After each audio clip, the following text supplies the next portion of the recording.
This is the start of the Masterclass, Catalyzing Resilience through Innovative and Bankable Urban Projects, exploring the water as leverage approach. A very warm welcome in this Masterclass. The Masterclass is organized by the Coalition for Disaster Resilient Infrastructure and Deltares with support of the Dutch government.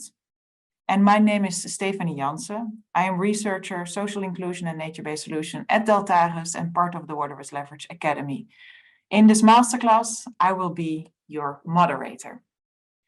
We have organized this Masterclass where you will learn about the water as leverage approach, the applications of water as leverage in different cities, and how financing of resilience was approached in these programs and what we are able to learn from that. Why did we take this topic for the Masterclass? This Masterclass is connected to the International Conference on Disaster Resilient Infrastructure, ICDRI, next week in Delhi. And the theme of the ICDRI conference is Investing in Resilience. This Masterclass is a pre-conference event. And why do we look at the water as leverage approach? Water as leverage is a design-based approach to develop inclusive, integral, innovative project proposals and transformations to enhance urban water resilience. There are a lot of experience in different places in the world with water as leverage, and one of the key principles is to align financing with sustainable development goals and aim to leverage the necessary investment for implementation of resilient projects. This is why we found it interesting to look deeper into those examples and learn how financing was approached. Next week, the results that we have today will also deliver input for the ICDRI session next week.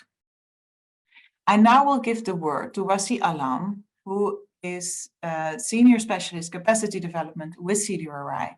Please, Wasi, can you share an opening word on behalf of the coalition? Thank you.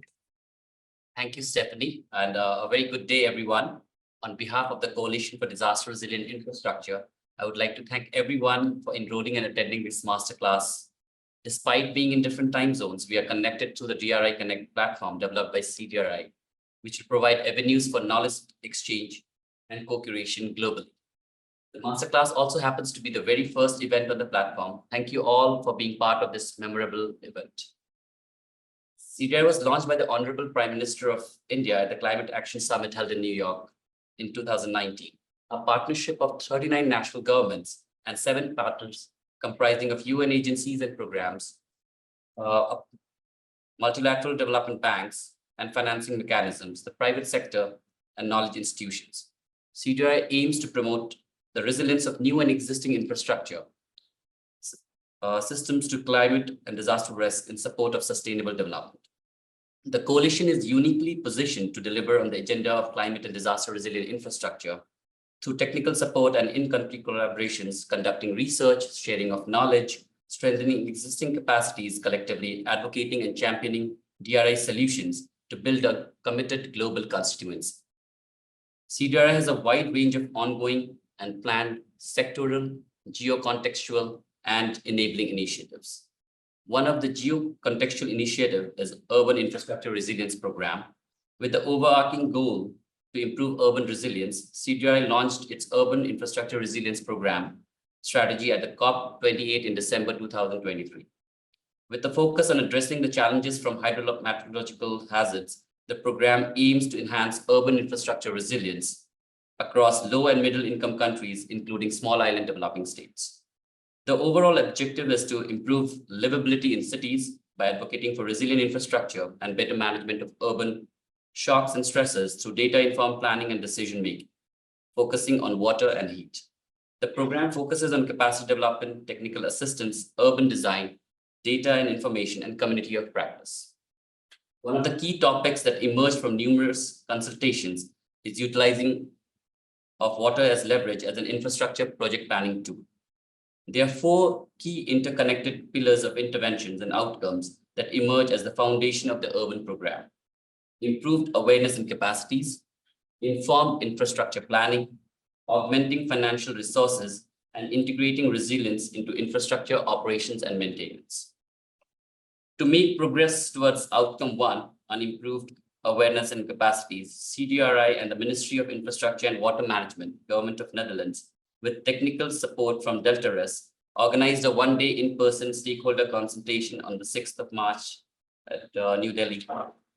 Further on this, we are jointly organizing this masterclass on catalyzing resilience through innovative and bankable urban projects, exploring the water as leverage approach. To deep dive into the experiences in the water as leverage programs with renowned global experts present in today's panel. So I once again welcome all on behalf of the organizing team, DeltaRes and the Netherlands for this masterclass. Over to you, Stephanie. Thank you very much, Wasi, for making this introduction. Yes, I would like now to continue to see who we have in the masterclass room with us today. And for that, we will be using a poll. And I think, Wasi, you can make that share on the screen. And we have a number of questions we would like to ask the participants in the room. I have not mentioned it yet, but in this masterclass, we really hope you can learn something. And also we need for you to actively participate in the meeting. So please, as a starter, please share with us, where are you calling from? Who is represented in this meeting? Please go to Menti and share, where are you calling from? Which country are you representing?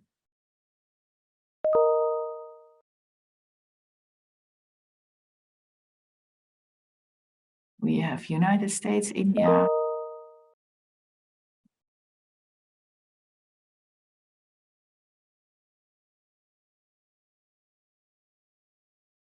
Netherlands, 3 countries for responses.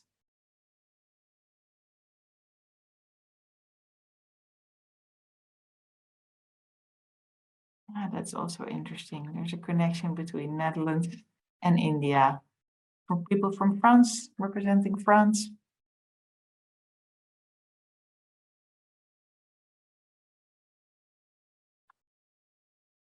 West and Central Africa. Thank you for giving us an idea of who we all have in our room today. Maybe we can go to the next slides, because we're also curious to learn what type of organization you represent.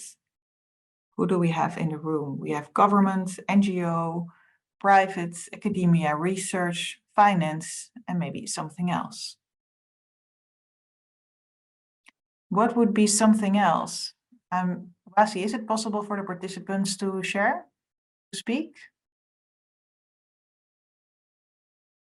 You can mention in the chat box. Okay, so please, if your type of organization is not there, I'm also curious what it is, because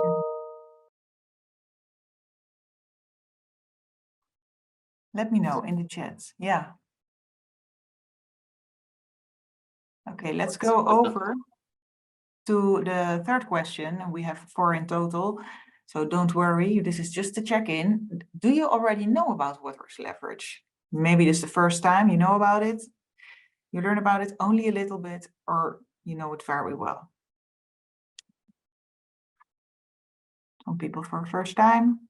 Many already a little bit aware, I think, on water leverage. And not everybody responding. Please, I encourage you to actively work with us in this masterclass. Many people already know water leverage. Or a little bit. I go to the last question, and this is a very important one.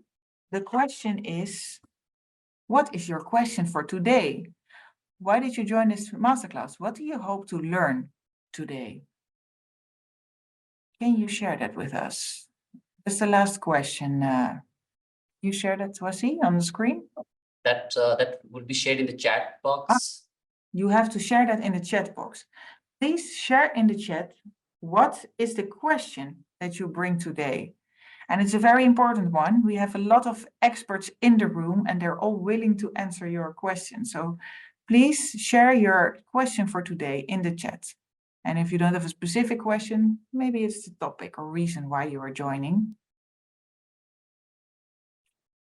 Let me see.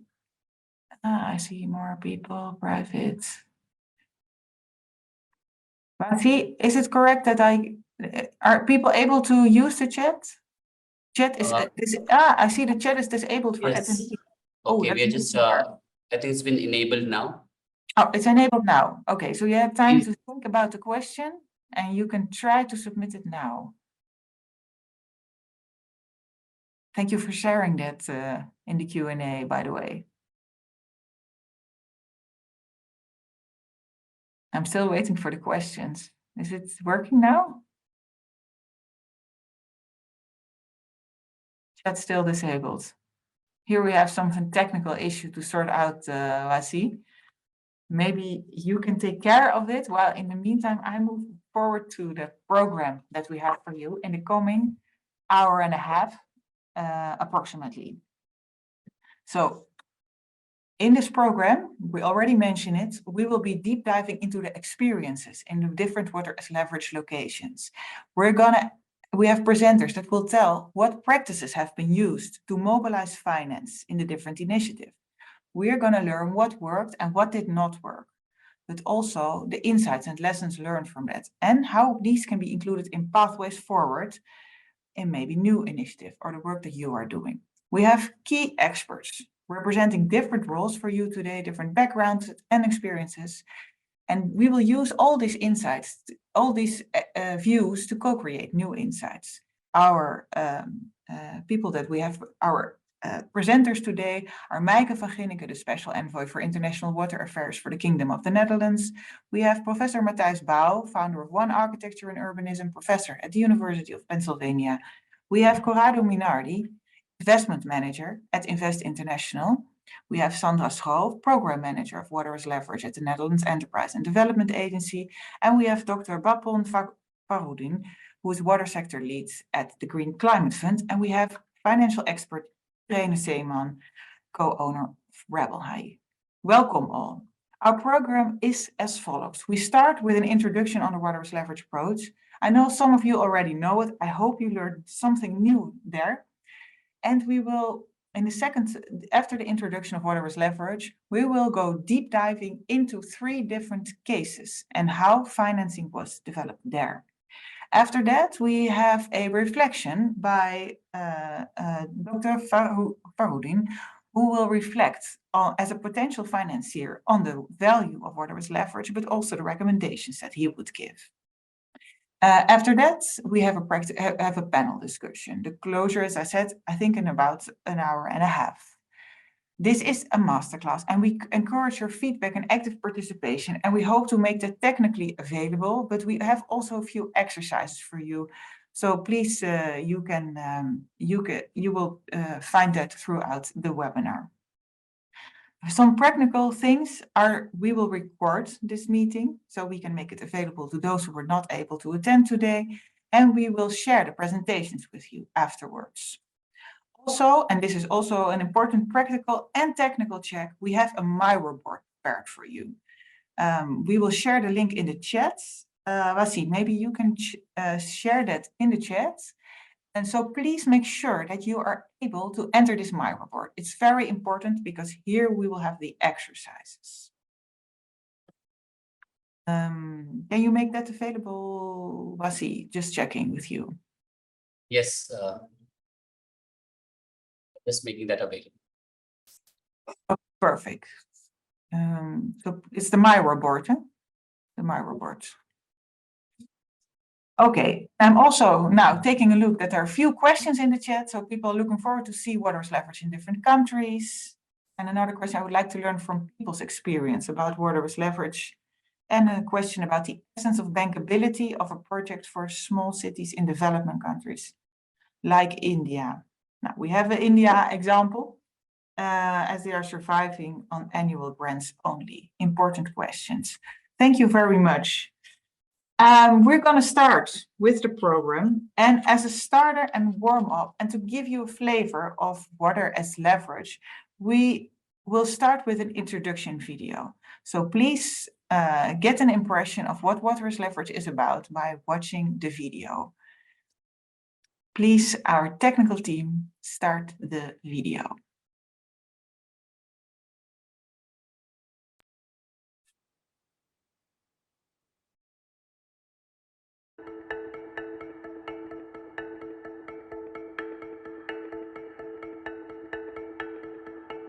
পানি।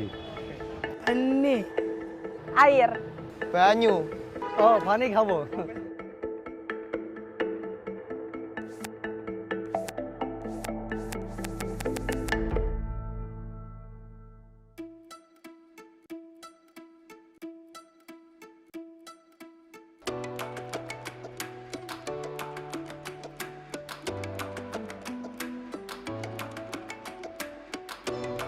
তুলা। Tentang Zanina. Pengukit itu adalah alat untuk menjugil. Ini ininya nih, di sini beban. Nah nanti ini diungkit ke sini buat naikin. Udah sih mas.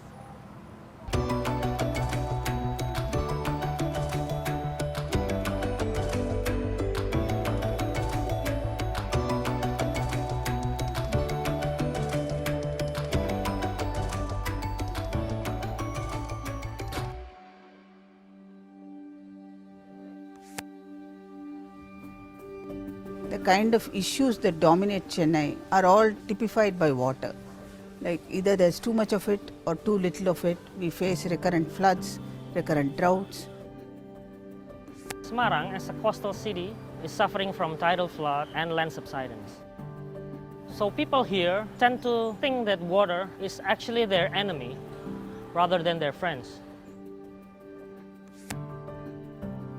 মই নদী খুলনা শহরের একটা প্রাণকেন্দ্র এবং জলবায়ু পরিবর্তনজনিত কারণেই যেই প্রবলেমগুলো আমরা ফেস করি সেটা হলো জলাবদ্ধতা, অতিবৃষ্টি, ঝড় এবং স্যালাইনিটি যে বৃদ্ধি পাচ্ছে এখানে, যার কারণে আমার ফসল ঠিকমতো জন্মাচ্ছে না।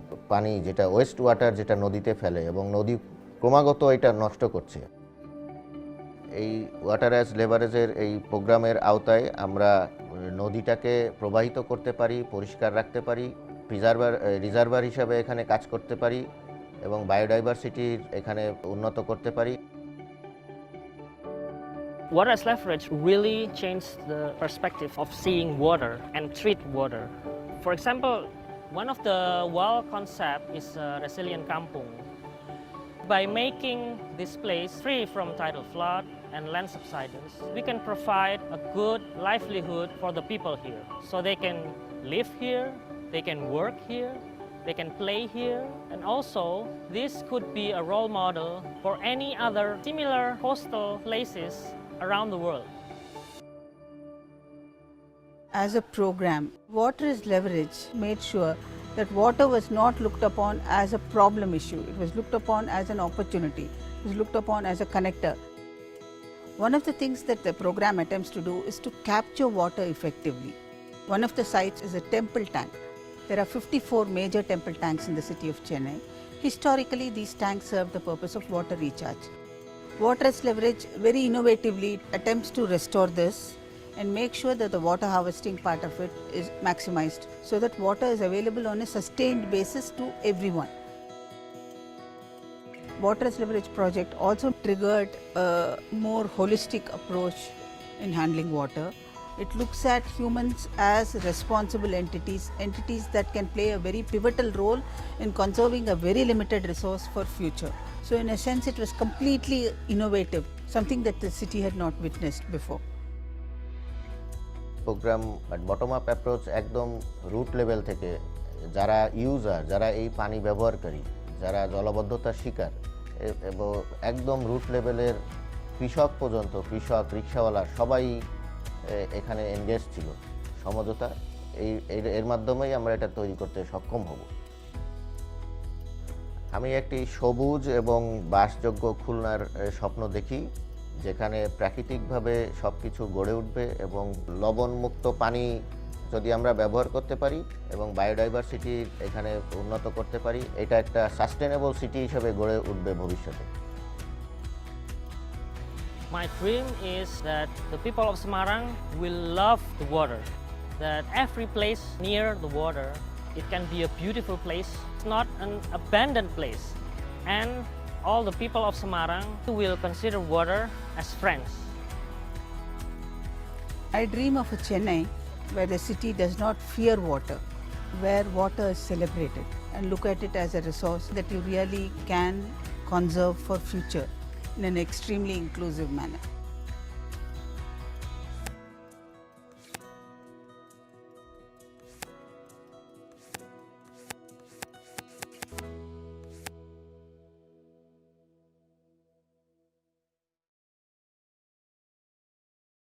Yes, thank you. This gives the first flavor of the water as leverage approach. And what you saw were the 3 cities of the water as leverage program in Asia. I'm going to give you a little bit more background on water as leverage and what it is. I hope you can see my screen now. If not, please let me know. You can see it, Wasi? Yes, please go ahead. Perfect, perfect. I'm going to give you a very quick introduction on what water as leverage actually is. It is an initiative by the Dutch government that started in 2018. And together with global and local partners, it has been developed since then. And what the ambition was of water as leverage was really to make a change in urban water climate resilience planning by using this type of approach. What it tried to do is to invest in the pre-project preparation phase, starting from the idea that there's too little effort in really developing the sustainable, the inclusive, and the integral project proposals. Also, one of the things it wanted to change was to overcome fragmentation in project developments by having the separate phases that are not connected, but also working in silos in different policy arenas.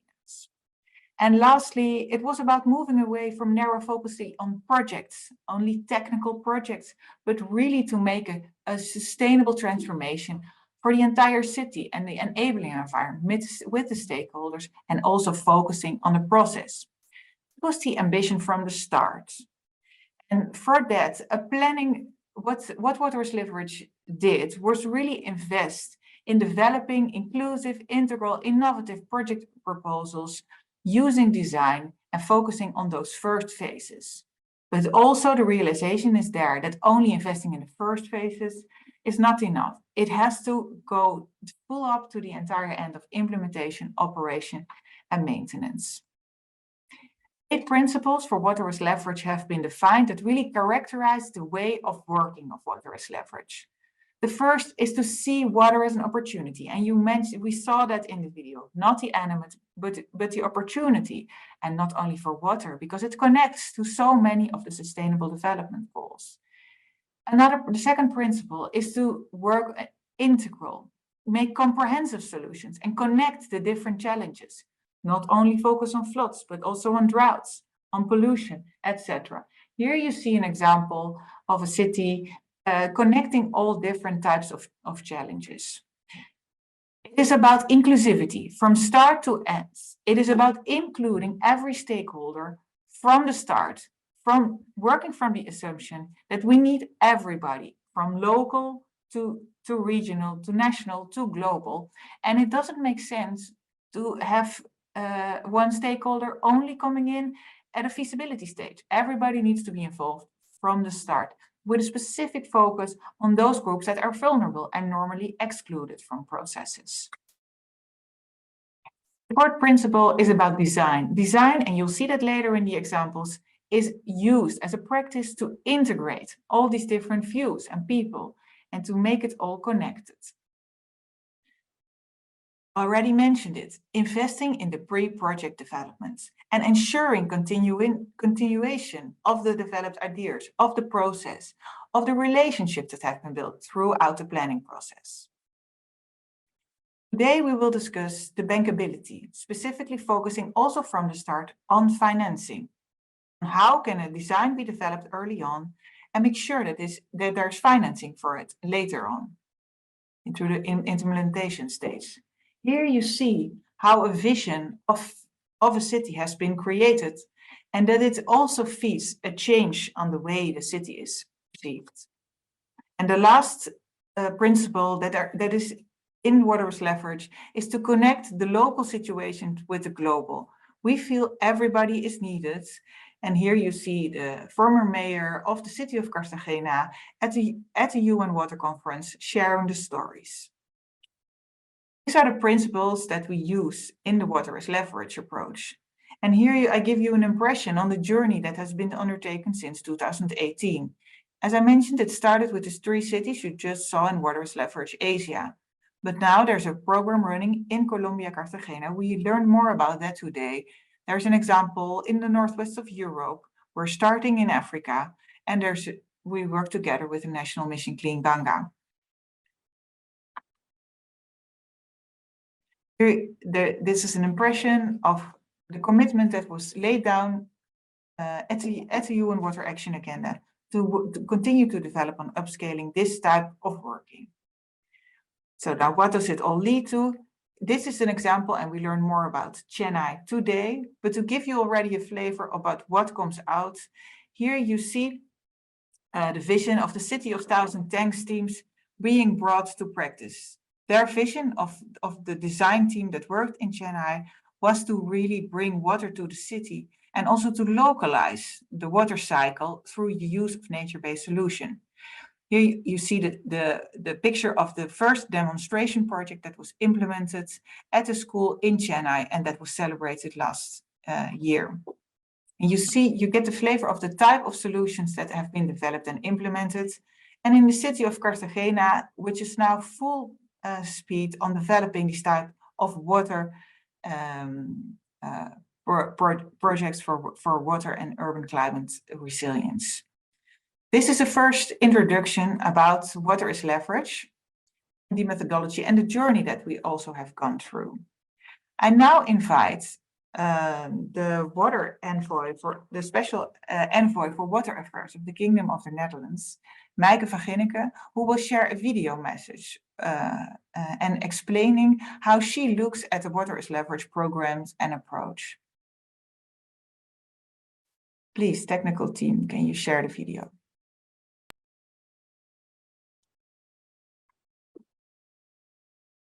Share with you through video some of my impressions of the Water as Leverage program. I love the Water as Leverage program because it really looks at how water and water management in cities can be a leverage to make our cities more livable, more climate proof, and just better environments to live in. The great thing of Water as Leverage is first that it has a very active approach in how to involve all stakeholders. Communities know what they want, they know what they need, and Water as Leverage really gives community leaders and different stakeholders a seat at the table. The second thing that I love of Water as Leverage is that together with the communities, the Water as Leverage team visualizes a future. Very often in these kind of meetings, we just complain, we say about what's wrong, we talk about challenges, but Water as Leverage is all about solutions. It gives people hope, it makes people dream about what their city of the future can look like. How we use our water basins, our water systems as a way to make our city more beautiful, more safe, and we create jobs. Of course, to do this, you need financing, because otherwise you just keep making nice plans and nothing ever happens. So I'm excited that Water as Leverage actually has a lot of partners in central governments, in the Ministry of Finance, in cities, but also in international financial institutions, because those are the people that can actually make those dreams a reality. I believe that Water as Leverage is a program that's owned by local communities. Last year I was happy to visit a Water as Leverage program in Cartagena. And I was touched by how the community leaders owned the program, how the mayor showed leadership, how the Ministry of Finance was there, how local bankers were there. Because Water as Leverage is different in each city, and it can only succeed if local communities make it their own and really visualize the future and use water as a leverage for a climate-proof, livable city.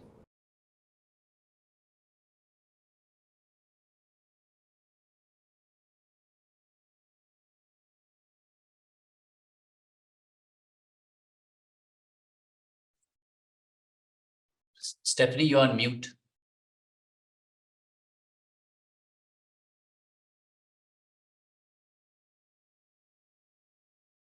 No.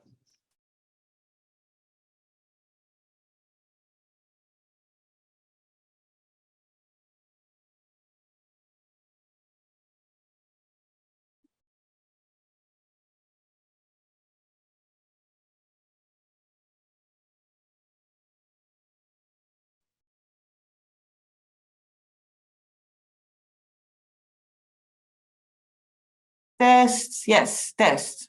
Yes, it's great. We go. Okay, I don't know what happened. Yes, we are moving. This was the part of the introduction on the approach of water as leverage, and we're moving now to the topic of this meeting, which is also about financing. And for that, I'm super happy that I have as a content co-moderator with me, Irene Zeeman. Irene, very welcome in this meeting. You are a financial expert. And I'm very happy you're here because I am not. And you also have experience with water as leverage. So very welcome in this masterclass. And thank you. I'm happy to be here. Great. And we've had a number of conversation about water as leverage. And also when we first got in touch, I said water as leverage. You were immediately enthusiastic. I felt your inspiration and you were happy that we could continue collaborating on that. Maybe you can share with the audience, what is it that you find so interesting and why are you so enthusiastic about water as leverage? Yeah, sure. Welcome audience as well. A very good day to everybody who's joining from near and far. So what you have to know about me is that I'm an economist by training. And I work with economic and financial questions every day. So I, of course, get very excited about, let's say, the economic impact of water as leverage. That's how I look at it, because I'm not an architect. I mean, I'm always impressed of the artist impressions and everything, but I have to say that also from my economic heart, I'm very passionate about water as leverage. And why is that? Especially if you look at water and also at, the changing climate and the increasing water risks, then a lot of solutions are very singular. They just solve, for example, a canal. It just solves the problem of having too much water when the rain is there. So from an economic perspective, that means that the benefits of that investments are only there if it rains too much. Water as leverage looks at that from a very integrated point of view. So in the process, it's not only engineers designing a canal, but you have the integration of the local stakeholders. You have an architect coming in, and you have institutional people also providing input what is really needed. And suddenly you don't have a canal, but you have a whole transformation of a city. And that means benefits every day. And not only when the rain is there, but of course, yes, also when the rain is there. So that means the multidisciplinary approach delivers lots of value, lots of benefits. Yeah, and you're an economist and financial specialist, and water as leverage is also quite explicit. It's explicit about being integral, inclusive, all that, but also on mobilizing financing. So you as an expert, what is your view on that? I mean, how do you look at from that perspective to this approach? I think it is fantastic that the financial aspects are included right from the start as well. At the same time, it's also very hard to meet the ambition, because I know that water as leverage, for example, always says you need bankable projects. However, if you remember, Stephanie, you were showing that very quickly, that one process picture of project implementation. And water as leverage is focusing on quite the early stage still. So it is not that after that stage, for example, an international financial institution, a development bank or anything could sign off already on that project, because it is still too early. So that means while the ambition is there, and also I see that the involvement of the financial sector makes the projects better, it also is not, you don't reach a bankable project at the end of the water as leverage cycle yet. There's quite some steps that need to follow before that can actually be set. But I think that it is still a lot better than a lot of the regular, more maybe conservative planning processes that I know of. So it is definitely a step in the right direction. Thank you. And we will be learning more about that today. And about that, Irene, what do you want to learn from the session today? What do you look forward to? Well, I do look forward to the different city impressions that we have, because of course water as leverage has developed and it has been applied in different contexts, and also the process has been improved. And we'll look into, or we'll definitely listen mostly of course into how the financial aspect has been either realized or not realized, or what was challenging, what remains challenging also, especially after the water as leverage process is officially over. What happened then, and what are the bottlenecks still? So that's something that I would like to learn about today. Yes, and I am very happy that we have you here, because you are also here as my content co-moderator. I depend on you for the smart financial questions. I'm not going to ask those, that is you. So please jump in at any time in this meeting, and happy to have you here, Irene. Well, looking forward. Let's go. We're going to do it, yes. We're going to move to the speakers who will share their stories on water as leverage and what happens with finance. We have 3 specific case studies that will be presented and we will be learning from. But here also, dear participants, your active participation is required. We have shared a link to the Miro board, and I'm going to ask you, here you can have a look at it. This is what wow. Can you see my wrong screen? Can you see the Miro board that I'm sharing? Yes. Okay, so please, I ask you, when you listen to the speaker, to answer 4 questions. So you can also just listen and then answer it after the presentations, but I need to know from you what resonates in the things that you hear, dear participants. I want to know what are you surprised about? I want to know what you learned, and I want to know your question for the speaker. So please, while you are listening, make sure to reflect on that and put that on the Miro board. This is your exercise for listening during the speakers. We will have 3 speakers. They will talk about 8 minutes, and after that, we're going to also give you some time to further fill in the sheet and Miro. I'm going to start with the first speaker, and I'm really happy to have here with us Professor Matthijs Bouw, who is a super experienced designer, also founder of One Architecture and Urbanism, and a professor at the University of Pennsylvania. Matthijs, you were involved in water as leverage in its predecessor, Rebuild by Design. And whenever I work with you, I learn so much because you have all this practical experience, and I'm very happy that you are able to share it with us today. I'm going to give you the floor. Thank you, Stephanie.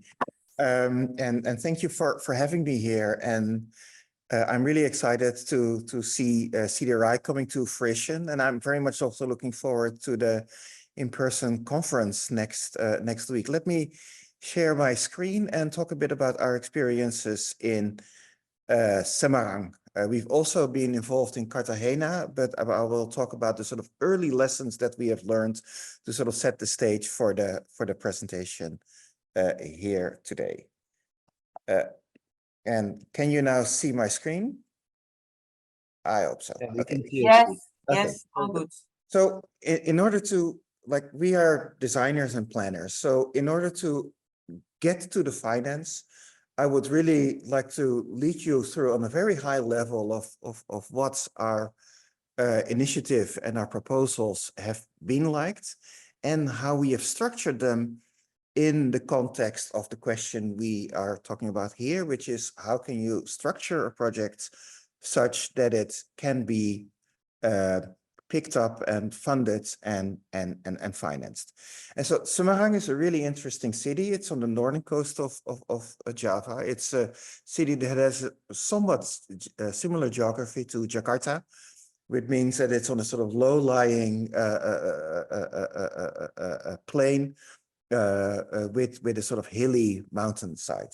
And in the context of water as leverage, of course, really the essence is how do you, when addressing the various issues of a city, bring into action all the different actors that help in and that could potentially help in addressing the various water challenges that we found.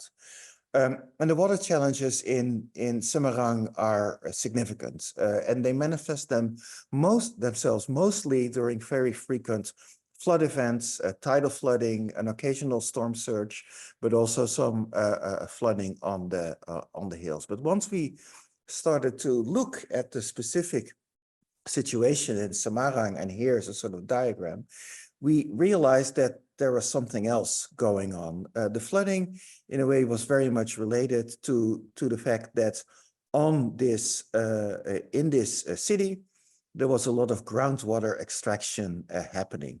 And that groundwater extraction is depleting the aquifers, that is causing subsidence.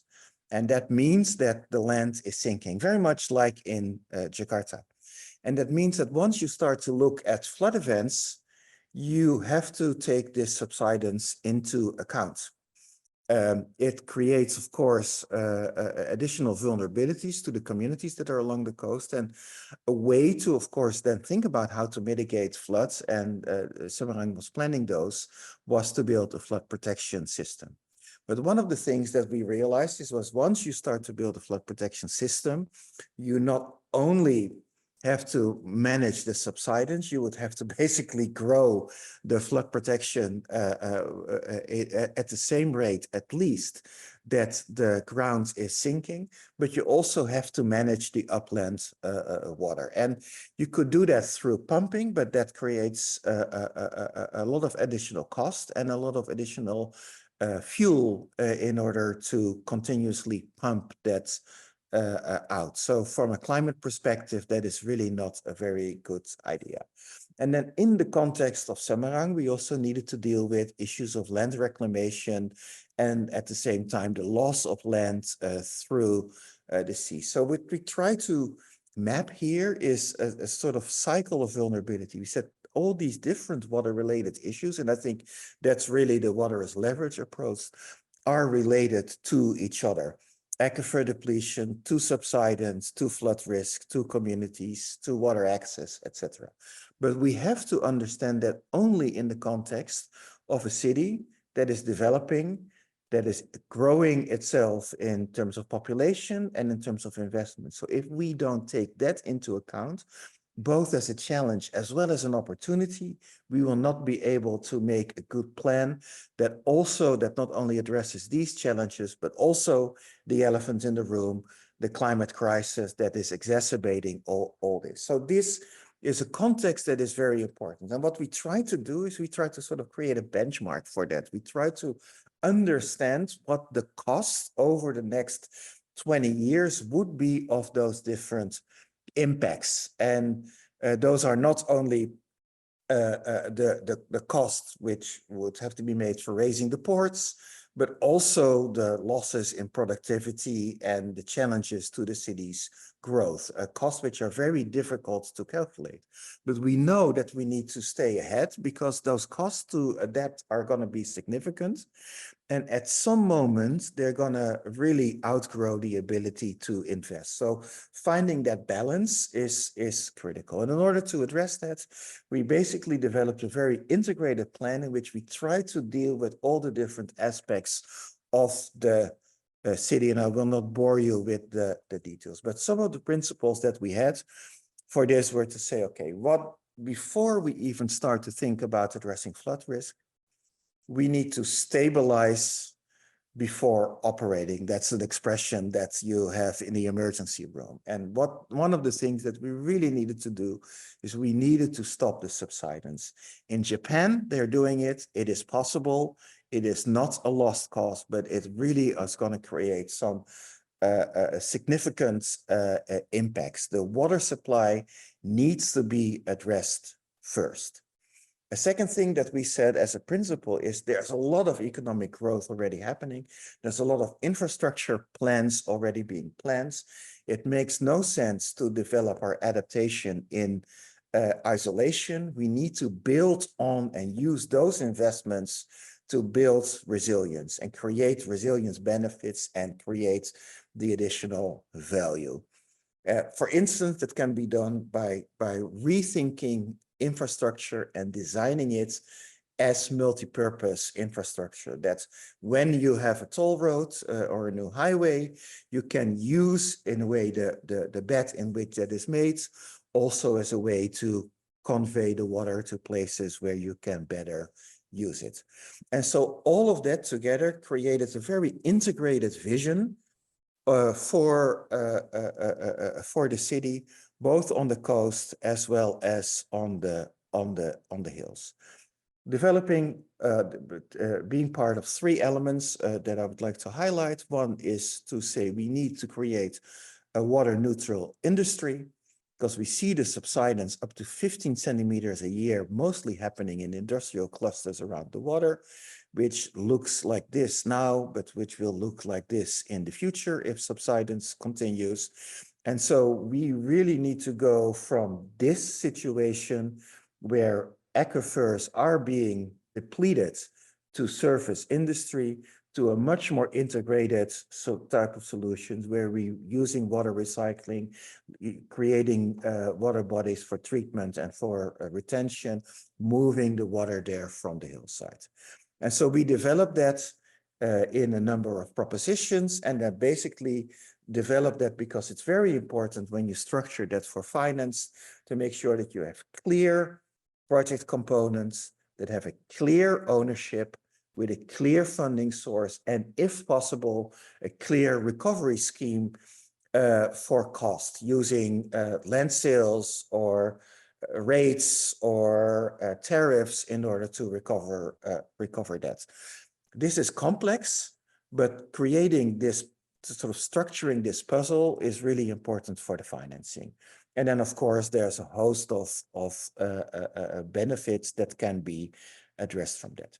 We did something similar, not only for the water use of the industries, but also for the kampungs. Ismet was already talking about that, where we are looking at ways to really fund changes in the kampungs to really rethink about managing the water. And there we figured out that you need a very different type of strategy, which is physical interventions, very modular, combined with capacity building and smart resource allocation. There's a lot of philanthropy already happening in those places, a lot of funds that could help with supporting this, including the Netherlands, who have been investing in that. And there, the idea is to create local water and energy management in the kampungs as a way to reduce the impacts of negative impacts and clean the water. And the third element is an integrated coastal zone, which looks like this at this moment, where we basically use the fact that there's a number of roads being planned to sort of build on that and make those roads work also in a way that integrates nature-based solutions and helps to manage the water in the area by creating protective systems, but also creating water flow. So the concept there is to create an ecological buffer zone, create exchange, have the toll roads be used as protective elements, but also create water exchange. It's as you can see here. So all of these things, like each of those three strategies, we realized requires a different types of financing strategy, but they need to all happen because the magnitude of a change that is needed requires to really make you think about this in a very programmatic way. One of the, so if I start to summarize some of the big moves from a financial bankability point, they are the following. We thought it was really critical to set a benchmark that demonstrates the magnitude of the challenge. If Semarang doesn't want to end up like Jakarta, it needs significant investments, and it needs to be done in a very integrated way. The second part, and we need to think about that in purely financial terms, because that is what resonates. Second is that different types of projects require different funding and financing strategies, each at a different scale and at a different time scale. And that's complex. That means that for private industry, you're really looking at land development, but also using rates and other recovery schemes. For local communities, you want to work with small modular interventions, which can be enabled in part by philanthropy or funds. And for governments, what you really want to work on is PPPs that are connected to these existing projects. You basically those are private-public enterprises, often like a toll road, and you really want to create the incentives to add this resilience value to it. And another thing that we really realized is that an enabling environment, because of the magnitude of all the changes and compliance and enforcement, we really need to make sure that water is not withdrawn anymore for free by the industry. It's going to be critical for any success, because otherwise the financial levers don't work anymore, because people basically just steal the water. And so those are some initial hypotheses. These are the things that we learned. The magnitude of the challenge is such that water as leverage Semarang needs to become a national project. We made the calculation, but it really needs to be elevated on a national level, where the contacts are with the international financial institutes to do this work at the proper scale. A second thing that we learned is that the resulting complexity brings significant capacity and management challenges. The city at this moment doesn't have the capacity to work through the complexity of what is required. And it's very challenging to fund those capacity and management challenges, because they don't sit in an easy box in all the funding and financing silos. There is a non-alignment in time between the private sector and government. Private sector sees opportunities, wants to move quickly. Government is often not able to say, well, you also need to do this. And so projects, because of that, become simpler and don't have this sort of multifunctionality that you would like to have.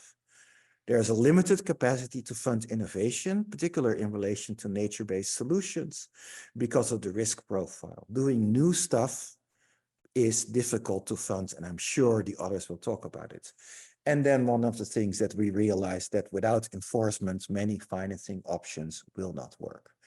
A last slide focuses on, I think, the fact that we really think that in order to do this work at the appropriate scale, you need to go beyond the project to a more programmatic level, where you start to integrate all these different components, but doing that costs money, and that is a real challenge. I think what you see is that the vision that we've outlined in Water as Leverage has really been taken up by the city, but the coordination to do things at the scale and with the level of integration that is necessary continues to be really difficult, because there is no dedicated funding source to do that coordination on a programmatic level. I think that's where I leave it here. Thank you very much, Matthijs, for sharing the story and taking us to the city of Semarang. I'm gonna ask the participants, and I already see some things happening, to move to the Miro boards. And I give you all 1 more minute to share your reflections on the presentation by Matthijs. In the meantime, also, Irene, where are you? Yeah, I'm here. You already working at the board. What did you notice in terms of the response that Matthijs got, or maybe what is the question that comes into your mind when you're listening to this? Actually, first of all, I have to say that I'm extremely impressed with Matthijs, because the first time we met, he was not at all, so close to the financial concepts. And when I hear him talk now, I'm like, oh, wow, this is really an architect who has learned quite a bit throughout the journey, and can really share his experience. So I think that's fantastic. And because that was also one of my questions that I even had before you started. How did you, as an architect, how did you experience these financial topics? But I can tell you are really involved in that. So we have one, what I see happening on the Miro is that people are now getting used to it a bit. So that's very nice. But what resonates for me from your presentation a lot is, and I would also recommend that to everybody, is exactly the point that you say, there are so many investments in this thriving city, maybe even thriving nation, let's say. There are so many investment plans, and there will be so many infrastructure projects, but also urban development projects. Let's not waste that. Let's every time we invest $1 or any other currency now, let's make this a smart investment and also already think about adaptation, about water, and about the changing climate, so that not in a couple of years our investments are already at risk. So I thought that was brilliant to think about it like that. And the second thing is that, for example, the road example, the toll road example that you had, to also make those investments multi-functional. That of course cannot work with every investment, but there are a lot of multifunctional ways to develop, for example, infrastructure, but also other things. So these two things really resonated with me, and also very much back to my earlier pointer, the more benefits we can create every day, the better the cost-benefit ratio of the investment. I see there's a lot going on, but maybe we keep a couple of, Stephanie, I think at the moment we cannot hear you again. But my idea is that I see a couple of questions. There are still people typing. So I would suggest we move on to the next presentation. And then in the panel later, we pick up those questions to Matthijs. And maybe Matthijs, in the meantime, you can check out the Miro, so you already know what's coming. On the right-hand side, you can see the question to the presenter, indeed. Okay, I think, Stephanie, try again your audio. No, we can still not hear you. But the next presentation, if I am well informed, is coming from Sandra. And Sandra will share her insights from one of the other water as leverage locations. And also maybe a bit more from another perspective. Yes, now there you are, Stephanie. Take over. Yes, indeed, we need to move on. And thank you already for the reflection, and all the participants, great job. Continue. We bring that to the panel later. Thank you very much, Matthijs. We will move forward to Chennai, to India, where there's also been teams working on design teams working on proposals. And today we have here with us Sandra Schoof. Sandra, you are the program manager of Water as Leverage at the Netherlands Enterprise and Development Agency. And you have also been on the journey on Water as Leverage in the city, and you saw how financing was developing, or maybe sometimes not developing. And I'm very happy that you can share that story. We also invited our colleagues from Chennai, and they were not able to join. So I'm especially happy that you can share that with us, because we need that story too. Please, I give the floor to you, Sandra, for the 8-minute presentation.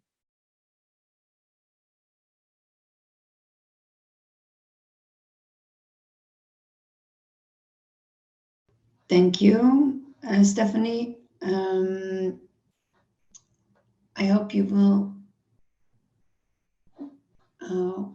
be able to see my screen now. Yes. You see your screen, it's not in presentation modes. It is now? It should be now. Is it okay? Maybe you can try to share your screen again, and then directly you show the presentation modes. All right, okay.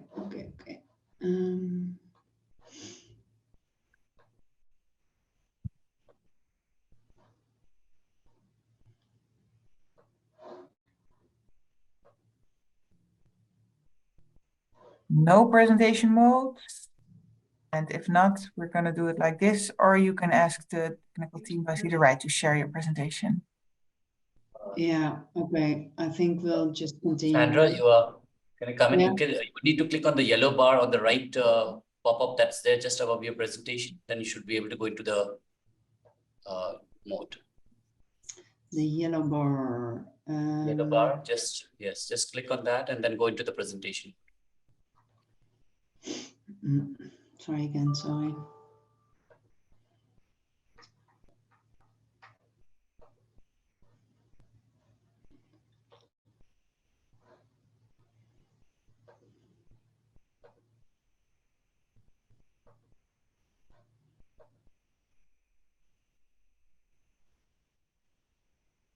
Test. Yeah?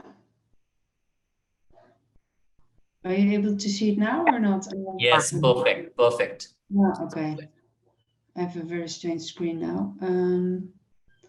Let me check my notes. Sorry. Yeah. Okay, there we go. Sorry for the interruption. Yeah, so I would like to tell you something about Chennai, the cases of Chennai. Sorry, a large city in India where there's too much too little and too dirty water.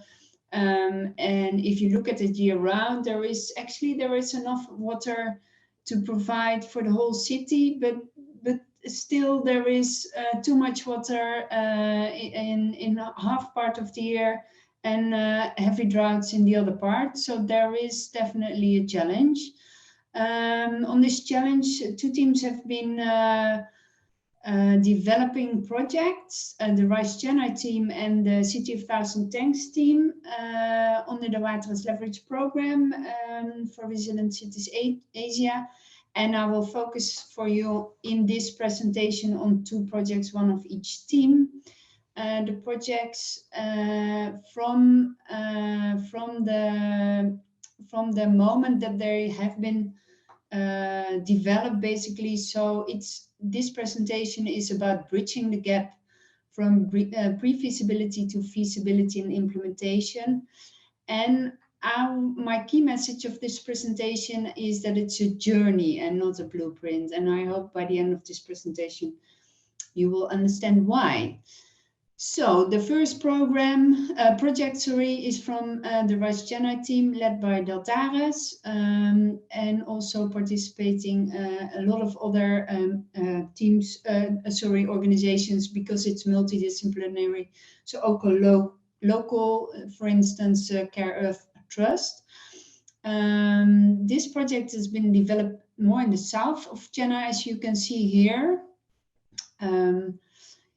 It is developed in such a way that it can be and will be implemented in two phases.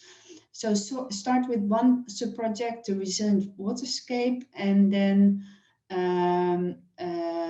with the experiences learned with the implementation of this project, and also, of course, the feasibility, start with the what is called the Canal Connections project, which is the second project, and both they make one integrated project.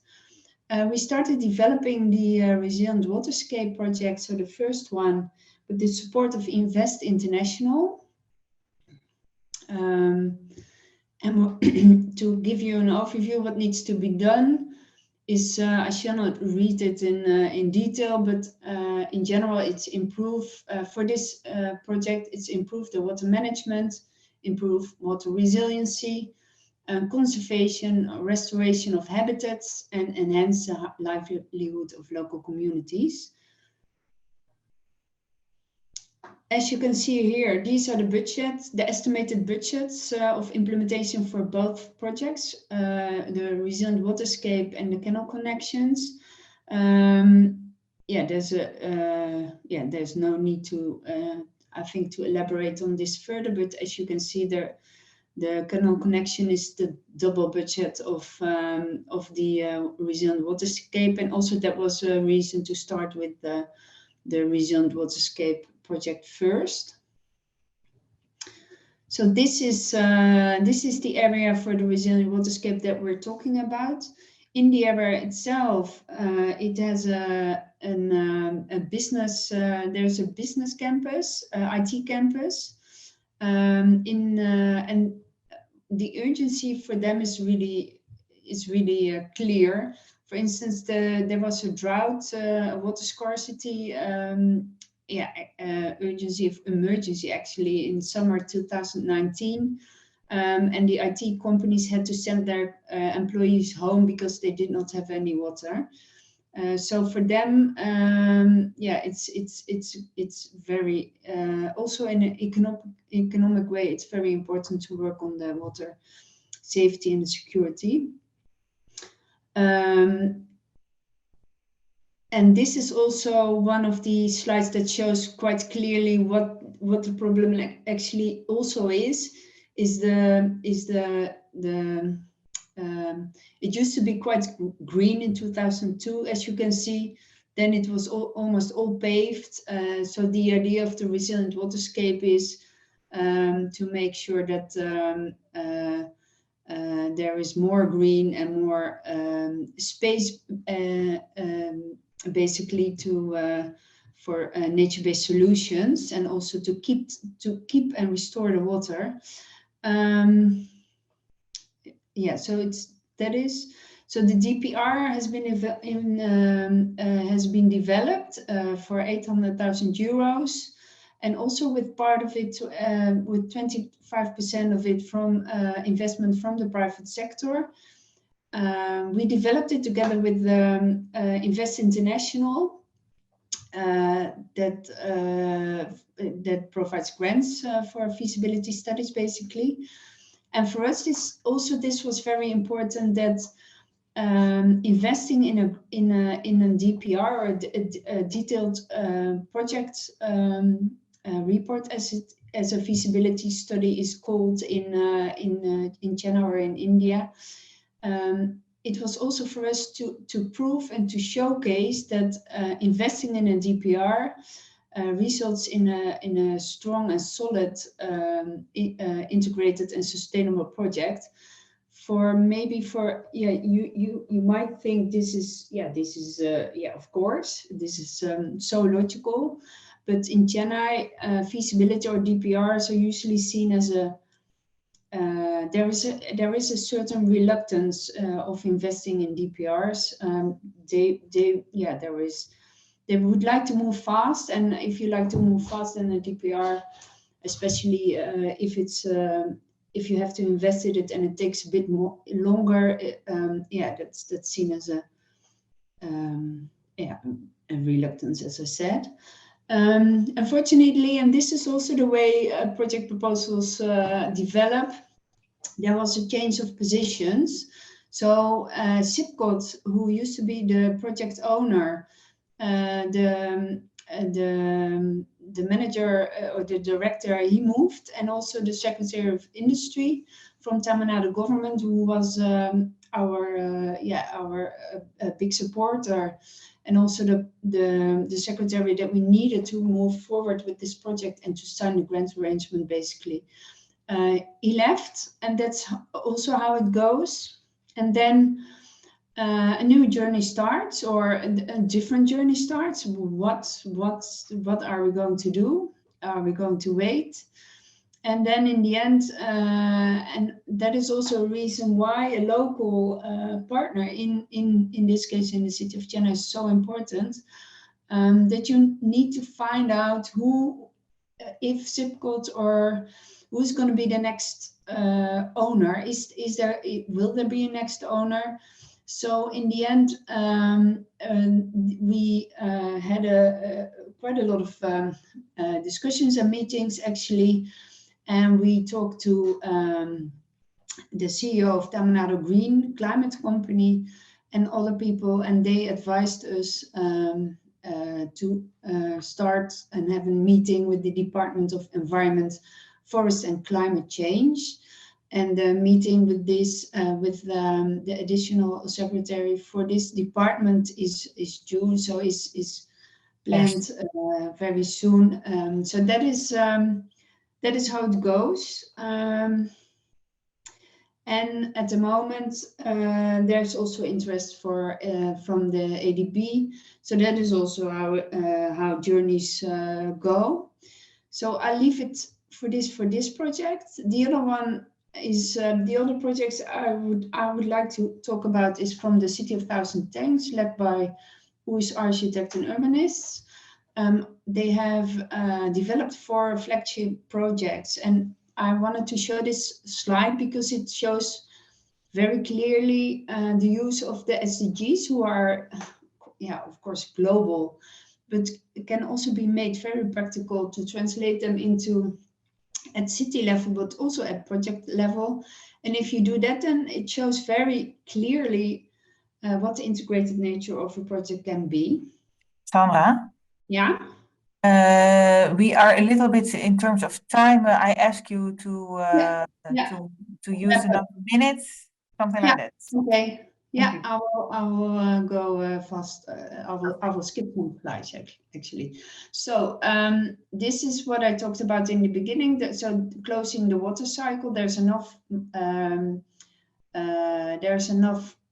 Water in the city of Vienna, but if you close it, the water cycle, you also will be able to use it year round.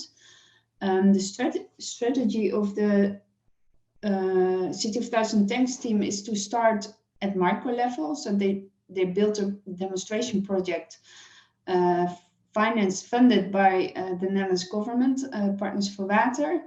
And this was really needed as a proof of concept because it's all about nature-based solutions. And the city of Vienna was at that time not very used to nature-based solutions yet. And what is very important in a demonstration project or a pilot project is that there's an upscaling strategy behind it. So we started at micro level. There is an application will be submitted for the Green Climate Fund for neighborhood level. And the Water's Leverage Upscaling Initiative to upscale it further to city level, but also to different sectors is due now. This is almost my last slide, Stephanie. And this is the more overall strategy behind it. So as you can see, the field trials is the demonstration product, then you come to feasibility. And in the end, actually where you're working towards to is a city norm. And that is, the ideal. The lessons learned to finalize it. Like I said, the local team is essential, creating citizens' awareness and government ownership. To scale up projects takes time, dedication, and patience. Experiencing is believing. Especially in the case in Vienna, we really needed a demonstration project. And I would like to conclude that, because the other things I already talked about, it's a journey and not a blueprint. So developing projects is an adventure. It's a journey. It's not a linear process. I would like to leave it for this. Thank you. Thanks a lot, Sandra, for sharing the stories of these two proposals and how financing is continuing. A lot is happening on the board. Anything, Irene, what you observed on the board? And we take a short comment from your side because I want to also move to the other two speakers. Thank you. Yeah, to be honest, I see so much happening on the board, especially also with questions to the presenters, that I'm thinking maybe it's wise that Sandra and Matthijs already start answering some of them in a written form. Okay, so if you have the chance, Matthijs, maybe you can already add an answer to the questions to you, and Sandra, also later you can do that because you might not finish answering them all in the panel.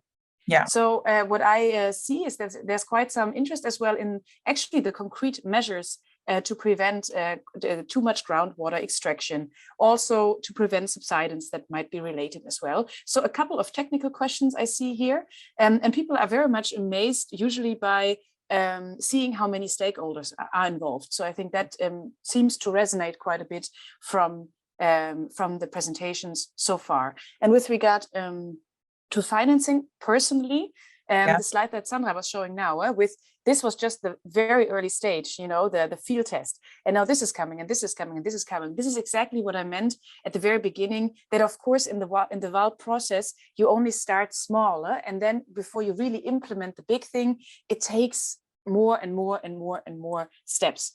But still, that was fascinating to me as well, to see how you now structured that a bit further. Let's move on to the next, Stephanie. Let's do it. We have Corrado Minardi. involved in the Waters Leverage Cartagena project. And in the Cartagena approach, the lessons from the Asia Waters Leverage programs have been included. Corrado, please, you're an investment manager at Invest International, and we're very curious about your approach with regards to finance in particular in the Waters Leverage Cartagena process. Please, Corrado, the floor is yours. Thank you very much, Stephanie. I am trying to share my screen. Can you see my screen? Perfect, thank you. Okay, excellent. Well, thank you very much, and good afternoon to everyone, to all the participants. As mentioned, my name is Corrado Minardi. I'm an investment manager at Invest International, and today I am going to talk to you about Waters Leverage with a focus on Waters Leverage Cartagena from the perspective of a financier, very specifically the perspective of Invest International. So in my presentation, I'd like to cover the following 5 points. First, I will be introducing Invest International. Who are we? What do we do? What do we do? And specifically, what do we do in the area of public infrastructure? Then I will talk about Waters Leverage Asia and the lessons learned we derived from our participation in Waters Leverage Asia, and how this informed then the setup of Waters Leverage Cartagena. I will describe the approach we are taking in Waters Leverage Cartagena, and then talk about the challenges that we still face, and close with some conclusions. So to start, Invest International is a state-owned company owned by the Ministry of Finance of the Netherlands and the FMO, which is the Dutch Development Bank. We focus on 3 things. We provide finance to Dutch businesses that want to do business abroad and that want to make an impact. We finance also project development, and we invest in public infrastructure projects in emerging markets. Zeroing in on this last point, we have a division of public infrastructure programs, which is the one that I'm part of, in which I manage our projects in Colombia, including our participation in Waters Leverage. The biggest program that we manage is called DRIVE. It consists of 1.1 billion funds provided by the Ministry of Foreign Affairs of the Netherlands. These are 1.1 billion euros. And they function as government-to-government grants. So we sign an agreement with a recipient government, and on the basis of this agreement, we provide funding up to a given percentage for the cost of implementing an infrastructure, a public infrastructure project. In the case of Colombia, that is maximum 35% of the total cost of the project. We can also provide 100% financing, in which case we would provide a grant combined with a loan, which we can also provide ourselves. We normally, for public infrastructure, look for projects that are between 20 and 150 million euro, and we look to be additional to the market. So we look for projects that are not commercially viable, but that are economically impactful. We focus on SDG 8 and SDG 13, of course, relevant to Waters Leverage. And we have been involved in follow-up projects to Waters Leverage Asia since early 2020. So initially, essentially the team, the public infrastructure team, picked up the pre-feasibility work that was done under the multiple Waters Leverage Asia initiatives, and proceeded to the feasibility phase. And in this process, we derived a few lessons learned, which then were used to inform the work that we've been doing in Cartagena. So the key lessons with regards to bridging this collaboration between Waters Leverage and Invest International, and especially with the goal of arriving at implementable and financeable projects, is that there was a loss of momentum between the pre-feasibility, so pre-project preparation, and the feasibility phases. I know in the case of Kulna, for instance, the pre-feasibility phase was completed in 2019. Then we picked it up sometime early 2020, and then we didn't have an agreement to start the feasibility phase with the government until late 2021. So this is quite a bit of time that was lost in between.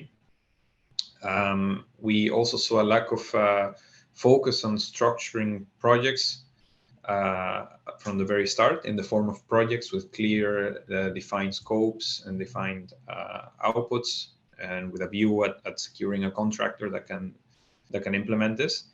And at the same time, ownership at the local and national level. We see this as key elements to ensure the succeed of the projects if they are to move to implementation.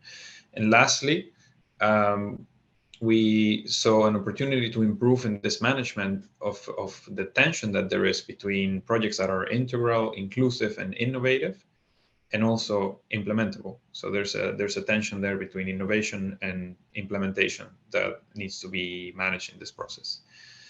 I wanted to borrow from the evaluation report of Water as Leverage produced by IRC in 2021 that very neatly summarizes, I think, these issues in a very succinct way, which you can see on the screen.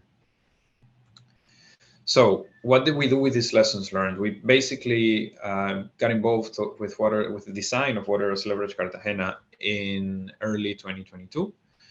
And for Water as Leverage Cartagena, we came up with a new process where we've added an extra phase to Water as Leverage. So in my understanding, the original Water as Leverage iterations consisted of two phases, a conceptual design and a pre-feasibility phase.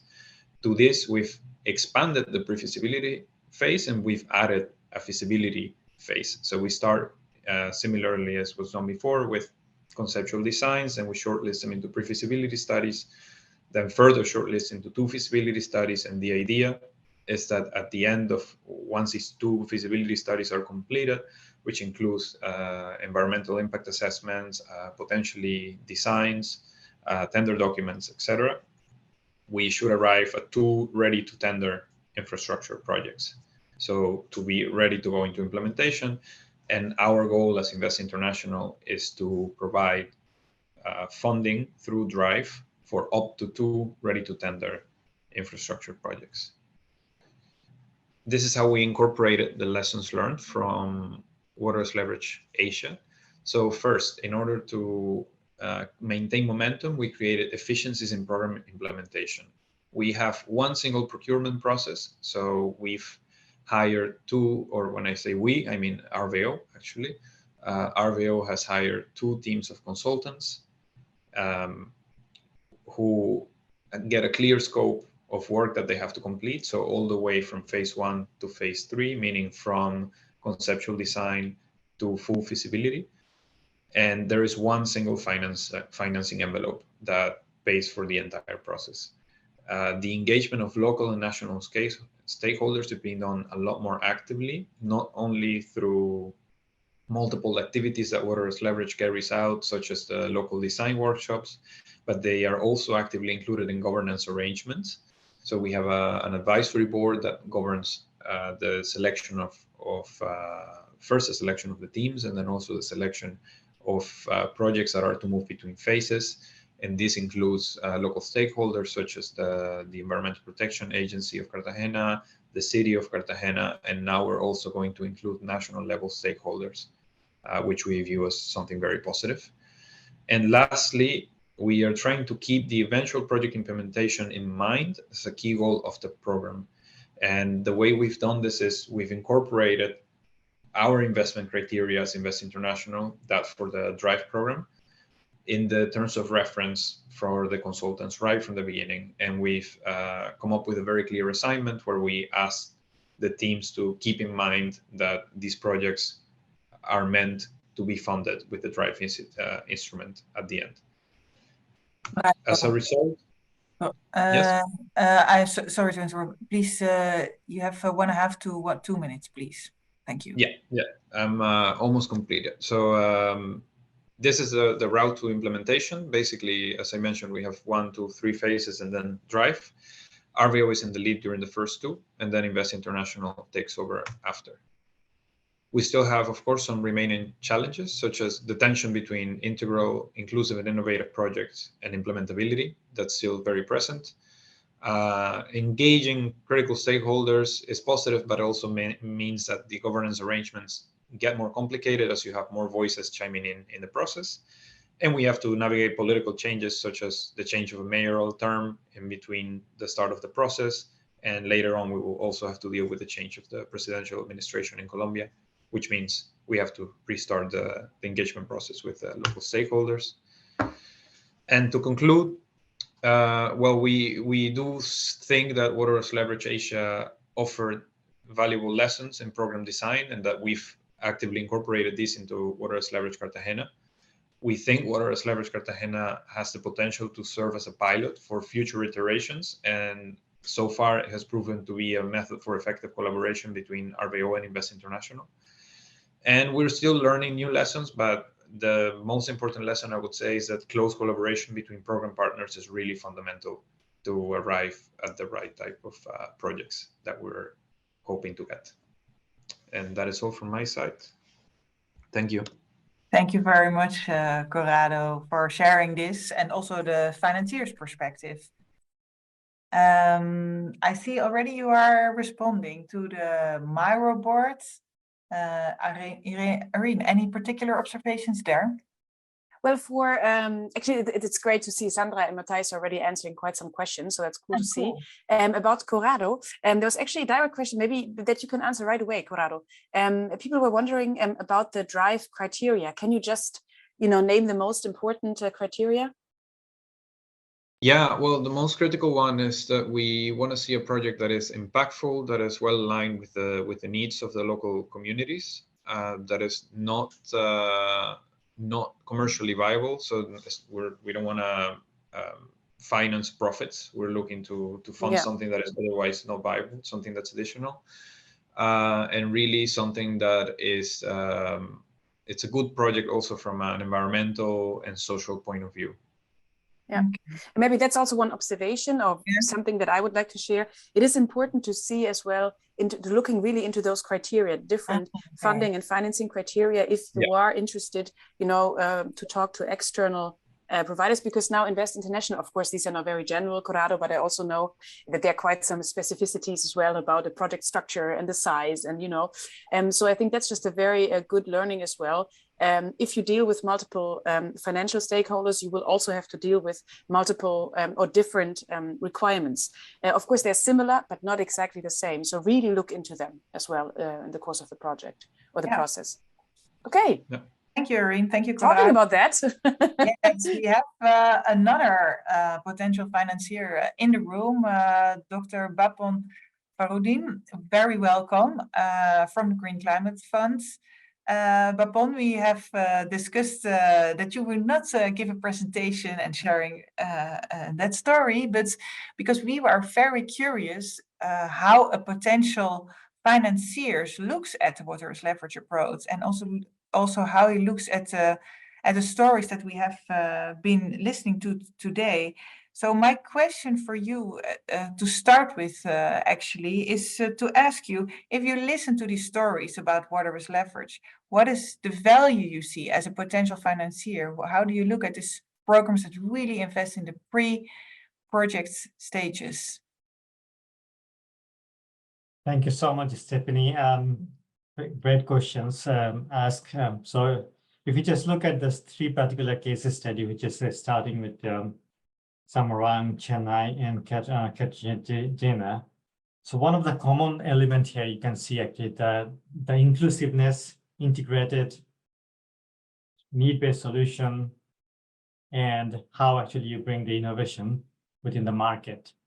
And also that's on the programmatic side, but also looking at the financing side, that how you actually bring innovative financing into the market. So not only just grant, but also other blended financing, maybe the public sector to buy in those kind of ideas, like PPP or any kind of bond or guarantor kind of instrument, and that gives us an indication that how we need to transform, because here we are talking about paradigm shift or transformative changes into the water sector from a silos to more integrated approach. What is actually the WAL is actually trying to promote, that how we build the partnerships, how we actually change our silos culture to more integrated approach, because water doesn't have a boundary. So why we actually stuck ourselves in a box? How actually look at from the outside of the box?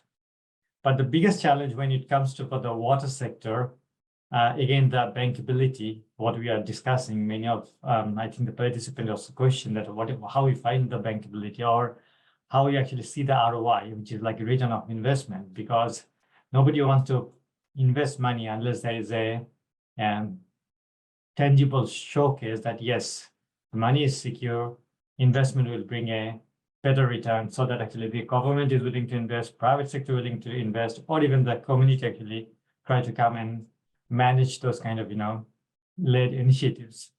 And in that process, we can see that actually grant is not going to be work in this particular case, because you cannot solve all the problem with the grant. And then again, if we like to go to the local banks or loan, that also doesn't work often, because it's nowadays interest rate is so high, and then you have a limited time frame for the interest to return. It doesn't work most of the cases for the countries. So how we actually see an innovative financing, catalytic financing in place, so that actually provide highly concessionality, it could bring the blending opportunity, and it will also meet the fit for purpose kind of scenario, and how we can actually de-risk the potential risk that we have using policy framework legislation, so that actually we can actually bring the partner together to work in place. And I think that's one of the things we try to showcase also many of our GCF projects, that how innovative catalytic finance could actually bring on board to looking at more inclusiveness and implement the water as a leverage function. And it's when you look at these particular examples, so you say grant is not necessarily a solution, and also local banks, and you're looking at innovative and catalytic type of financing. Then how does it, when you as a potential, how do you look at these water as leverage? Is that indeed bringing it forward, or are there still what are still important hurdles? How do you look at it? What would be also pathways forward in that? Yeah, that's again a great point you brought. Obviously, every country has those kind of challenges, but the problem is actually how you package such kind of project, because as one of the speaker mentioned, that developing a proposal is not just an easy task. It has a process oriented, and how you understand those process throughout the pathway. And then when you're looking at the climate lens, in addition to the other development issues, it's more critical that how you actually justify, because it's not only just talking about rainfall, sea level rise, or temperature. You need to convert rainfall into a runoff when it comes to the water, or how actually it impacts to the watershed. So, and that kind of transformation require knowledge. That kind of transformation require how you have those kind of analytical tools, technology in place. And often actually, such kind of mechanism is actually not available within the countries. And that may hurdle them to actually design such kind of project in place. And also, if you look at on the financing side, there are very few financing organizations who actually are able to provide all sort of instrument that actually the country need or a sector need for successfully implement project or see a investment versus return, so that there is an economic return of such kind of investment. Most often you will see most of the MDB, they provide either loan or TA, and then loan also sometimes goes a little bit high interest rate, doesn't work quite often. But other than that, you'll not see actually much of other instruments that are actually quite available to utilize. Okay. Babon, if you've listened how also water as leverage is progressing and developing and integrating and learning, especially from the presentation by Corrado, if you could give 2 recommendations for water as leverage in another stage of development, what is it that you would recommend to this development? I can just give an example through a GCF perspective. So the way actually we design our sector guide is to actually completely resonate with the water asset leverage. Because we need to look at more on the nexus approach. So you cannot just look at one particular single sectoral way to design a project. So if you look at our sector, we try to look at actually 5 fundamental pathways to ensuring the water as a leverage. So one, actually, you try to look at how water conservation, effectiveness, and efficiency, because those are quite critical and important. You are talking about more water or less water, and then there is no efficiency you are managing. So actually everything actually draining to the ocean. So you need to look at the balance. And then the risk-based decision-making culture, that how we understand the risk of climate change, risk of other hazard into our sector, and what kind of decision we make to make it more resilience design aspect. Yeah. And then the third component is more on the sustainability or SDG, how the SDG 6 is actually achieving throughout the process, because that's quite important as we all actually chasing for 2030. And then ecosystem-based adaptation, and or maybe a dynamic adaptation pathway. Like Matthews actually showed a very good one example that you can have so many options. Yeah. But we need to actually invest from the beginning, or do we actually come up with a dynamic adaptation pathway to see over the time, and then we can actually change our decision. But if we know that what is coming and how we can actually protect, and if you have a systematic plan in place, it could actually make the overall system more robust, more comprehensive. Okay. And then the fourth one is more on looking at climate resilience wash activities, that how actually the water and sanitation look at more on the climate angles, so that actually we think about a little bit on the circular economy perspective, so that it leverage the cluster system of water supply or sanitation, and then convert it into other product. And overall, actually, how we create those kind of knowledge product so that you can have a scalability, because that's also one of the important aspect that, again, the Matthias has actually shared, that the transformation, scalability, and that will actually link up with the funding mechanism. Thank you very much, Bapon. I'm also looking at Irene, and of course, I did not expect this, but we are short in time in this masterclass. I don't know. Very short, yeah. We could talk for another hour, I feel. Also, when I look at the Miro, there's so much activity. And actually, I think we tackled it well, because we will not have the time to go through all the questions. But I do see lots of answers already right on top of the stickers with the questions. So I think that is covered quite nicely. And maybe to summarize, I see quite some interesting questions. And I think what I take out of, like, if I just reflect. Yeah, please. Let's say as part of the panel, and then just maybe for the panel, because we don't have the time. I think the biggest stretch is also really coming from integrated projects, which are great. We all agree. I think everybody is impressed and everybody sees the value, to then also the implementable projects. That means how can you then break it down to sub packages that are then really also interesting for different types of financiers. A couple of questions, for example, on the Miro were, how do you distinguish which projects is private, which is public, where do you seek out to whom? So that is something that is definitely on the board and interests everybody. And I think another round of questions as well, for example, now to the new water as leverage process, and reflecting also on Corrado's presentation, is it now only focusing on Invest International, or how do you now still include the other potential investors or maybe also grantors in the process? So that is something that people are interested in. I think we could hold another masterclass. And we will build on that. We're going to journey and share this also. But maybe as a last thing, Irene, because we're going to go to closing word. What is the most surprising insight that you got today? What is the thing when you are tonight sitting on your couch and you think about, oh, okay, I did not expect that, but it was important that I learned it? Actually, it might not be the most inspiring thing, but I think what we still see is that the learning process is still ongoing. I think the water as leverage has evolved, which is fantastic. I think it can be applied, we showed, to very different types of locations and very different water challenges. And yet it is not done. It is not perfect. It is still a living process, and maybe will never cease to be that. And I think that's also fine, because with every new situation, and maybe now with Cartagena, with the new political changes there, or with the changing climate as well in the other countries, that is something we just have to accept a bit as well. We have to stay flexible.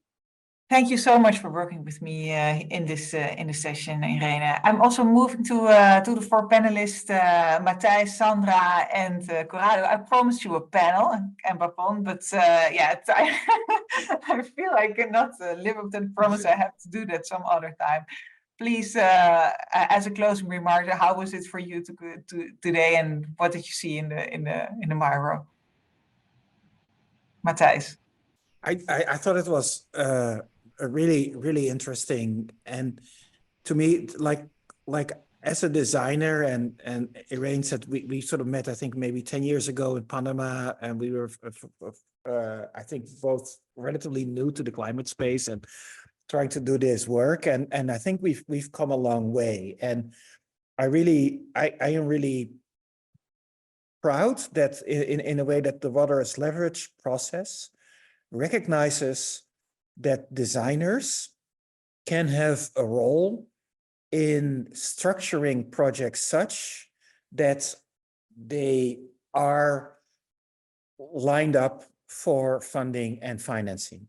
Yeah. And in that, and then we of course need to address both like where and who are beneficiaries and who can take ownerships of it, but also we need to consider timing of projects and the scale of projects in doing that. But I think as designers, we're learning that. And one of the challenges that I think you see from my presentation, but I also very much saw from the other presentations, is how do you combine the fact that you want to create clear packages for financing and implementation with all the ambitions and necessity of doing integrated work that has multiple benefits. And that puzzle is a puzzle that we'll be working on for a very long time. Yeah. But I thought today the conversation really helped in making it that the fact that puzzle is there and that we are making some progress very, very clear. Perfect. Thanks so much for your contribution, Matthijs. Closing word from Sandra, please. How is it for you in this, and also looking at the Miro?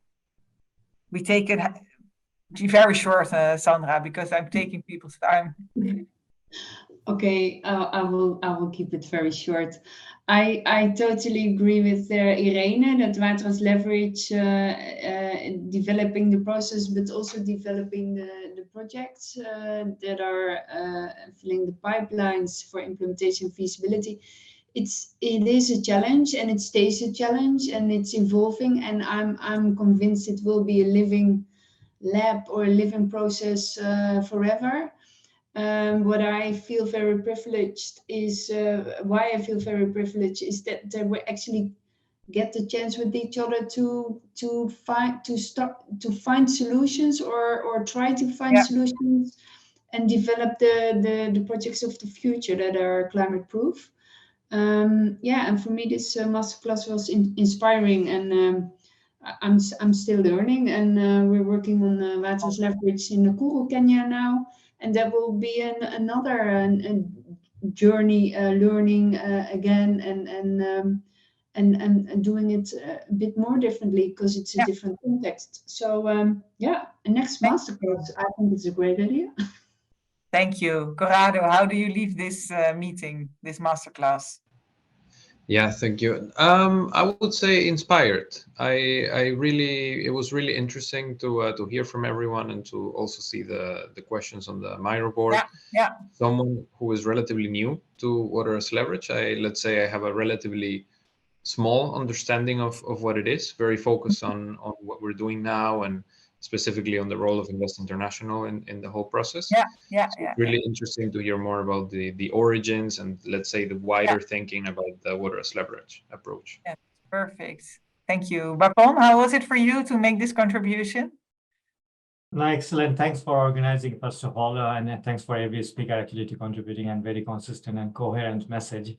And I think one thing that we can actually take away, and I believe that all the participants also agree with me that the key message here is actually how we actually design some flexible and need-based solution Yeah. that could actually, country could actually, so that the country could use a nexus as well as integrated approach. That is quite key.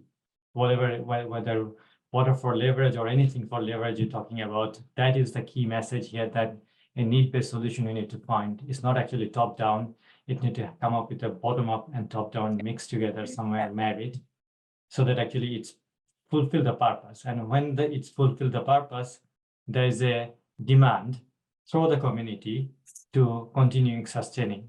And then if you can actually provide those kind of, transitionality, because that is one of the criticality, like, how you look at the time span when you want to make it the success of the project. And if there is that kind of transitionality remains, you can see a greater impact to the community of such project.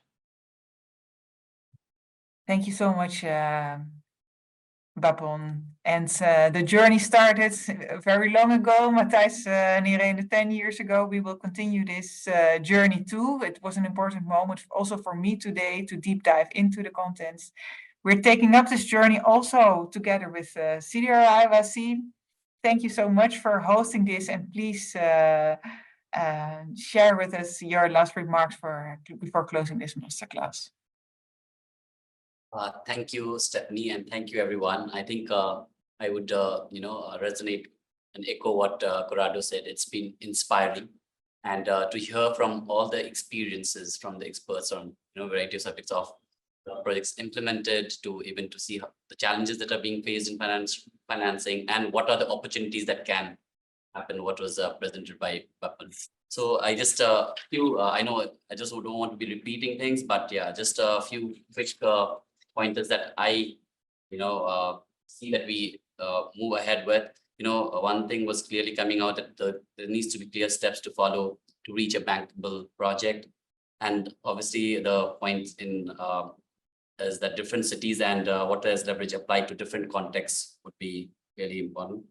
Then the resilient waterscape and the example from Chennai and Cartagena, that was really there. And also the last bit, I think, from coming out very clear is that the creation of knowledge products for scalable solution. And as you were mentioning, Stephanie, that, through the decade, the work that has been there, I think there has been a lot of knowledge. Now aggregating them and the movement into scaling it up, I think that's the stage we are going to go at. And I think CDRI is in a unique position to convert this and happen with its, member countries, the 39 member countries and the 7 partners that are at its due thing, which Netherlands part. I think that's there. So, and before I close, I would also take this opportunity to, formally do a word of thanks, specifically to do with the Special Envoy of International Affairs. That was words of passion, the way it was informed, the sort of work, and to see it at the first person and to reflect it. It was very evident, though you may not be in person, but a recording said it all. So thanks to Ms. Mike Van Ginneken. Then I would take special listening to thank Sandra Scoof and your presentation in Chennai. The way I think that's very inspiring, and I think we'd learn a lot and move forward in that direction. Then we have thank you, Professor Matthijs. Wow, I think it was really good to see the way you've said and what was being mentioned by Irene, that the way the financing, the entire thing of the cost, how it has been done and how it has been brought about, to be able to visualize actually what costs it can take to get to a solution that we have in mind. And Irene, I think you played a role that you brought out a lot of things together, and managing the Miro board, bringing out all the questions and the answers that have been done, and also to spotlight on the fact that where the challenges are. I think a lot of challenges have been brought out, and hopefully we'd see that with even Bappan mentioning, and thank you, Bappan, for bringing out those points, and Corrado with your academic experience. I think that was great to have, and we move ahead in this. And also I'd like to take this opportunity to thank Dr. Stephanie Hansen. I think without you and co-curating with the team entirely, I think a lot of hard work had gone into putting this entire class within such a short timeline, and I think it's just a journey to be continued. So thank you so much for bringing this all together, and most importantly, this entire thing with all the esteemed panelists and moderators couldn't happen with having an engaging participants that we had. So I think that showed it all on the Miro board, and that was amazing there. And last but not least, before closing, I would like to thank the entire team here at CDRI, without whom we could put this all together. A lot of hard work goes behind the curtains. And I think kudos to the entire team, the participants, the panelists, and everyone here. And I think that's all from my side. I think have a good day. Stephanie, you would like to add on anything? Please go ahead. No, thank you so much. I enjoyed this a lot in working with all of you in the feedback of the participants, which is super exciting to see in my report. And I look forward to continue the journey. So thank all of you. Have a good day, and I hope to see you in next events.